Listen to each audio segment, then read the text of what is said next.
wasiir Ilyas oo la aaminsanaa inuu ku biiray lafta gareen ayaa hubkiisii oo dhan waxa uu ku wareejiyay dawladda federaalka Soomaaliya ee ku sugan magaalada Baydhabo si gaar ah ciidamada sida gaarka u tababaran ee booliiska gaarka ah ee haram cad loo yaqaano ee dawladda federaalka Soomaaliya halkaas ay geysay xuutiyiintana waxa ay qorsheenayaan dilka Cabdiraxmaan Ciro wararkii ugu dambeeyay ayaan halkan idinku soo gudbin doonaa baarlamaanka Puntland khilaafka ka dhex jira Axmed Madoobe oo sheegay in shabaab hubka ay helaan xilligan gacanta ay ku haystaan ay u gacan gelisay dawladda federaalka Soomaaliya laguna aamini karin guud ahaan amniga guud iyo xaaladda guud ee Soomaaliya waxyaabaha soo degaya qodobadaas iyo kuwa kale ayaan halkan idinku soo gudbin doonaa saaxiibayaal soo dhawaada haddii ay markaa kugu horeysay aad soo booqato nagu soo biir saaxiibada la sii wadaag muuqaalkana meel dheer nala gaarsiiya saaxiibadana la sii wadaaga qaybta hoose ee faaladana aragtidina nagula wadaaga mar kale soo dhawaada saaxiibayaal waxaynu ku bilaabaynaa dhinaca magaalada Baydhabo ee xarunta ku meel gaarka ah ee Koonfur Galbeed Soomaaliya iyadoo ay noo xigi doonto dhinaca Axmed Madoobe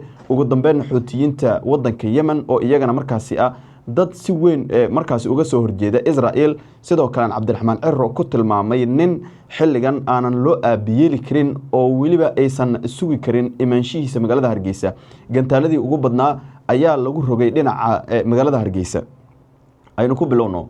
magaalada Baydhabo ee xarunta ku meel gaarka ah Koonfur Galbeed Soomaaliya waxa halkaasi saacadii la soo dhaafay ka imaanayay hadalhayn xooggan oo ku aadan in Ilyas Cali Nuur oo ahaa wasiirkii warfaafinta haddana ahaa agaasimihii hay'adda Tubsan oo hay'adda dhaqan celinta argagixisada kooxaha ka yimaada ama xubnaha ka yimaada ama dhaqan celinta xubnaha kooxaha argagixisada ayaa xilligan waxa la soo warinayaa in hubkiisii oo edel uu ku wareejiyay dhinaca ciidamada madaxweyne lafta gareen ee waliba ku sugan duleedka magaalada Baydhabo ee xarunta ku meel gaarka ah Koonfur Galbeed ee Soomaaliya halka aan halkii hore idinkaga ilay inuu ku wareejiyo dawladda dhexe ma jirto waxa xogta iyo wararka aan halkaasi ka helino ay sheegaysaa Ilyas iyadoo saacadii la soo dhaafay hadalhiintiisa xoog ay uga taagneed dhinaca magaalada Baydhabo iyo deegaanada kale ee Soomaalidu haddana waxa la warinayaa in uusan magaalada Baydhabo ka bixin oo meelna uusan ka aadin laakiin taa bedelkeed ciidan ilaalo u ahaa oo gaari ku dhawaad 10 askari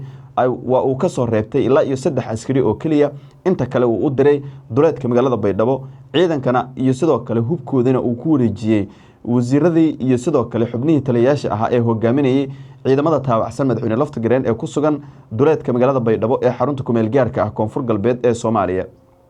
Ilyas Cali Nuur oo walaalmayow loo yaqaano waxa la tilmaamay in gurigiisa la dul dhigay ciidan kuwa dawladda federaalka Soomaaliya ah kuwaas oo ilaalo ku haya meel walba oo gurigiisa kamid ah sidoo kale uusan banaanka uga bixi karin waxa sidoo kale socda howlgallo la doonayo in guud ahaanba lagu qabto oo gacanta looga soo dhigo xogo kale ayaa ka imaanaya magaalada Baydhabo kuwaas oo siyaabooyin kala duwan u muujinaya in xaaladda hadda ay tahay mid aanan la qiyaasi karin xilli walbana ay wax kasta isbedeli karaan maadaama walaalmayow shaki xoogan uu ku jiro oo ah in uu ka baxo magaalada Baydhabo kuna biiro dhinaca ciidamada taabacsan madaxweyne Cabdicasiis Xasan Maxamed Laftagareen oo ku sugan duleedka magaalada Baydhabo isla wararka Baydhabo inta aynu ka bixin halkaas waxa wali ka taagan xiisad siyaasadeed iyo mid amni oo aad u kacsan isbedeladii xooganaa ee magaaladaasi ka dhacay kadib waxa dawladda federaalka Soomaaliya ay wajahaysaa eedo xoogan oo uga imaanaya dhinaca shacabka iyo ciidamada taabacsan madaxweyne lafta gareen oo abuud looga saaray magaalada Baydhabo sidoo kalena ay ku kacayaan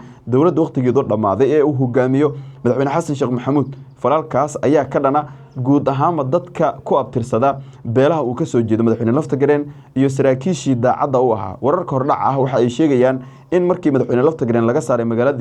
magaaladaasi Baydhabo qaybo kamid ah magaalada ay la wareegeen ay dadka qaar si gaar ah dhalinyaradii la shaqeynaysay lafta gareen ay la kulmayaan hanjabaado afduub iyo sidoo kale waxyaabo kale oo lamid ah oo xariga uu ku jiro ragga la sheegay in laga qaaday ama laga soo qabtay magaalada Baydhabo ayaa dhamaantood waxa la tilmaamay in si qasab ah looga soo dejiyay magaalada Muqdisho ee caasimadda dalka halka kuwa qaarna lagu sii hayo magaalada Baydhabo oo xarun ku meel gaar u ah dawlad goboleedkaasi Koonfur Galbeed ee Soomaaliya waxa sidoo kale magacyadooda qaarkood oo aan helnay la kala yiraahdaa Maxamed Cusmaan Garaafow sidoo kale Xareed Cabdi Kabtan Awil Ibrahim Maxamed Cali waa Mananow iyo sidoo kale Cabdullaahi Aadan Gashiin Madguud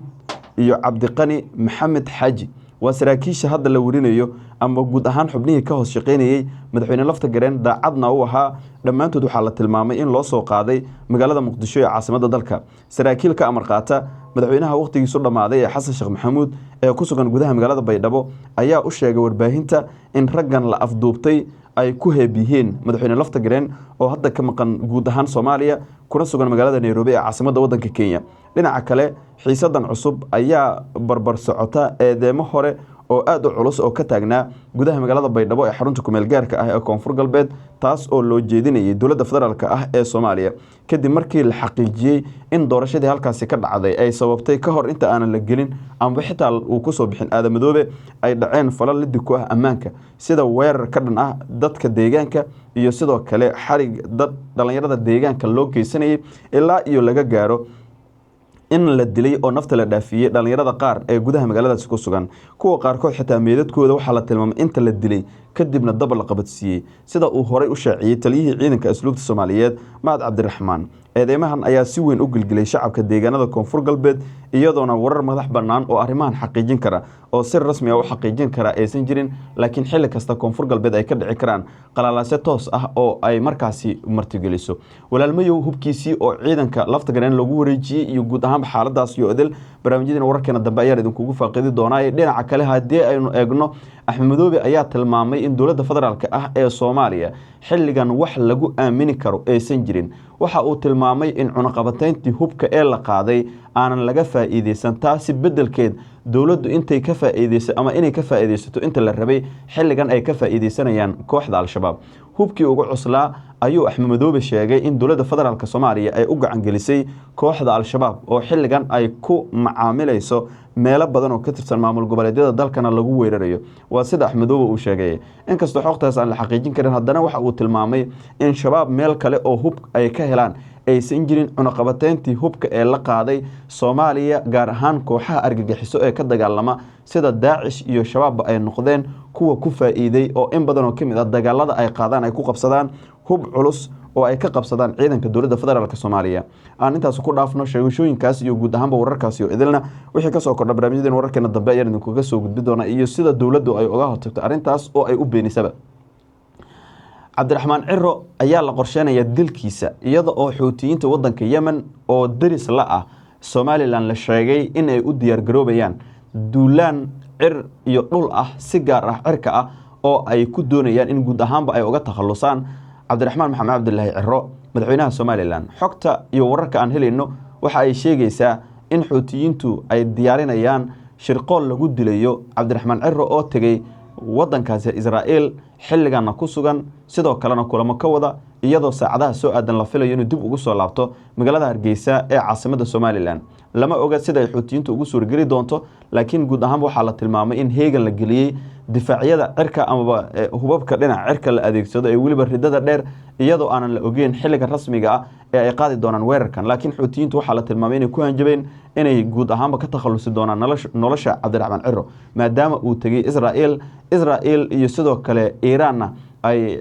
xurguf xoogan ka dhaxayso Iiraanna ama xuutiyiintana ay kamid yihiin ee kuwa taageerada ka hela waddanka Iiraan taasi oo si adkeyn doonto xaaladda haddii weerar uu dhaco oo Cabdiraxmaan Ciro laga takhaluso in duulaankii bariga dhexe uu u soo wareego geeska Afrika oo sidaas mar kale xuutiyiinta iyo Israa'iil ay ku hardamaan